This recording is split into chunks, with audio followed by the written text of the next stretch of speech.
Man, oh man.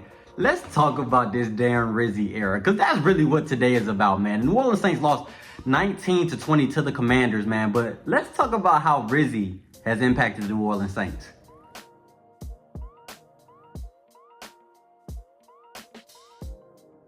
Honestly, y'all, I was one of those Saints fans that was hopeful and hyped to hear that Jake Haener was starting. The reason being is the Saints had a relatively healthy offensive line. Things were starting to gel as far as the offensive line. We started to see the run game improve. Kendre Miller's back. Everything's kind of in motion. Well, they're as good as they're going to be for the New Orleans Saints at this point in the season. And Jake Haener, what we heard about him all offseason is, despite Spencer Rattler being the more athletic, kind of being the more known name, Jake Haener was the one who's been on the team longer. He knows a little bit more about the offense. He kind of has a better flow of the game as far as IQ.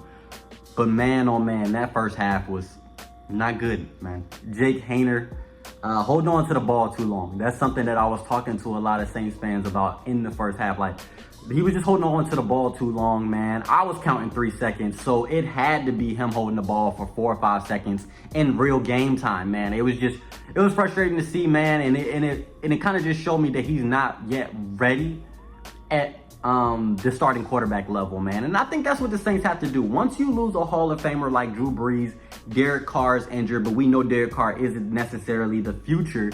You have to try quarterbacks. You have to see what you have on the roster. And that's what the Saints did today, man. So you can't knock them for that. Jake Haener, he has some good plays. He had a couple good plays that I like, but mostly it just looked like he just wasn't ready yet. And he's still a work in progress. So we'll give him more time and see if he gets another opportunity down the road, man. But let's get to the second half, man. Darren Rizzi, man, he is a fighter, man. He came in after Dennis Allen got fired. And man, he is a fighter, and his energy is present on the team. We can see it in the players.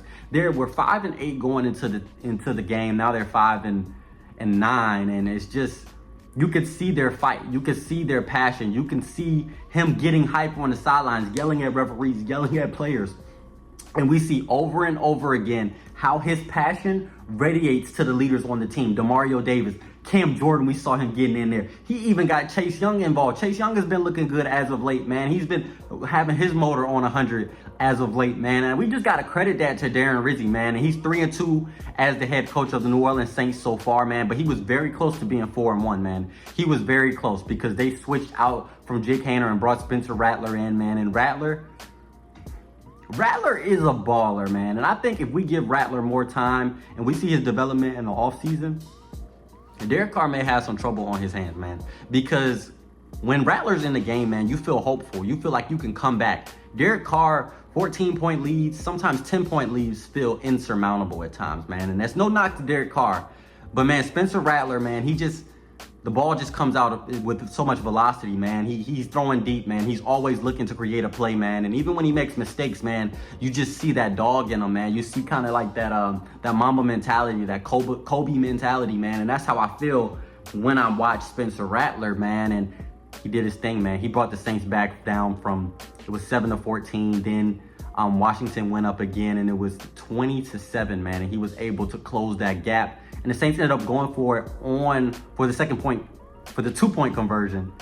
And they didn't get it, man. But I can appreciate their aggressiveness. I can appreciate them going for it.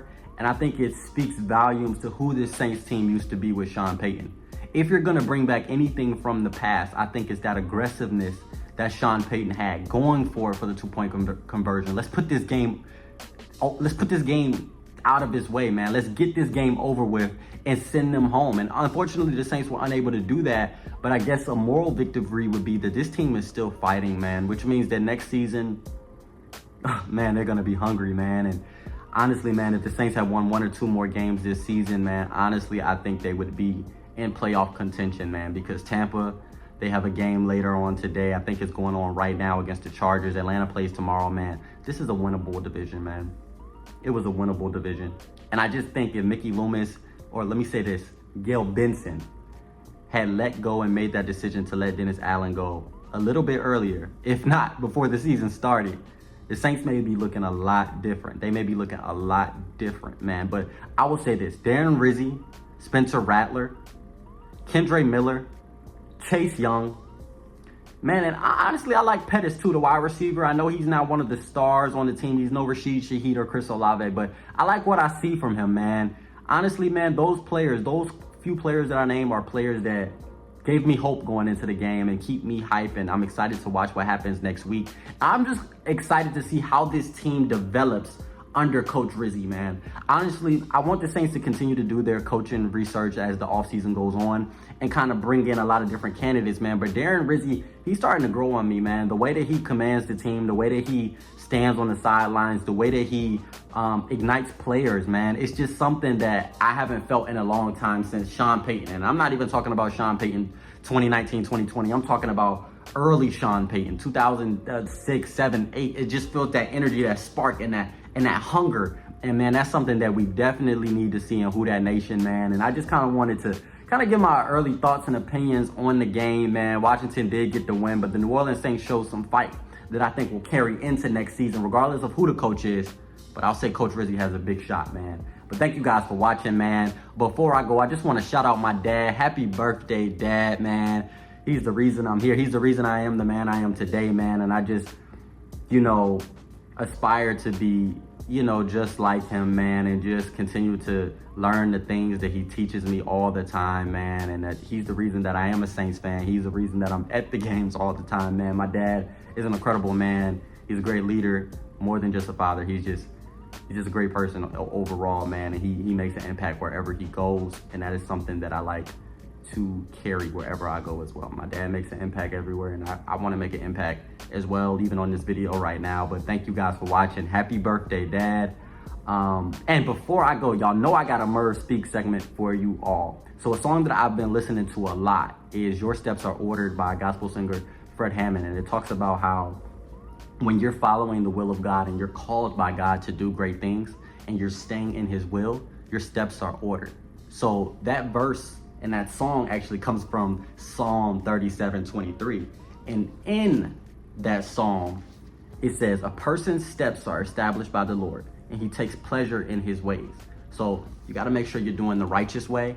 And when you're doing the righteous way, God is going to order your steps. Now, how do you know if you're righteous or you're wicked? A righteous person, it says in the Bible, falls. They fall. We make mistakes. We go through challenges. We go through trials, but they get up 7 times over and over. It's over and over again. A righteous man is going to try, and when he fails and things don't go right, he tries it again. He tries something new. He does it over and over again to learn and to perfect, not to go into cycles, but to learn, to grow, and to exude Christ more and more each and every day. Now, a wicked man, on the other hand, will try, give their best effort, and give up. So which one do you want to be? You want to be the righteous man that continues to strive and push to be better, or the wicked man who tries one thing, probably not the right thing, and then just gives up on life? Pick which one you want to be, because honestly, I'm going to try to be the righteous man. I'm going to continue to try and make impact and live a life of purpose and pleasing to God. And as I go through my trials and challenges, man, I just want to continue to grow and learn. And I hope that you do as well. I hope that you all have a happy holiday, man. It's Sunday. I'm going to go take my Sunday nap, y'all. But thank you guys for watching the show. Saints got something to look forward to in the future. And they definitely have some decisions to make this off season. But thank you guys for watching. Peace. Who dat?